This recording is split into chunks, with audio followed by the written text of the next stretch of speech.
عمرك حسيتي براسك كتهبطي بلا سبب؟ قلبك تقيل، طاقتك طايحة، وبغيتي غير تختفي من العالم.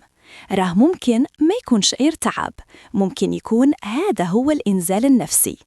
الإنزال النفسي ما كيجيش فجأة، كيبدأ شوية بشوية، من كثرة الضغط، الكتمان، خيبة الأمل والخذلان.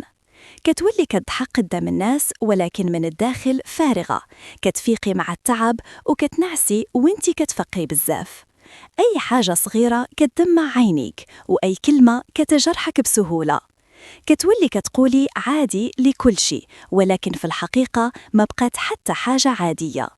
الإنزال النفسي كيخليك تشكي في راسك، في تفكيرك وفي قيمتك. كتولي كتجلدي راسك على أقل غلطة، وكتقارني نفسك بالآخرين حتى يطيح قدرك في عينك.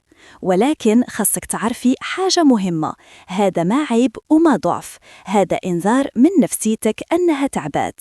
الحل ماشي أنك تسكتي أكتر، الحل أنك تهدري، تطلبي المساعدة وترجعي تهتمي براسك، حيث حتى النفس إلى ما ترتاحتش الجسد ما غادي يكمل.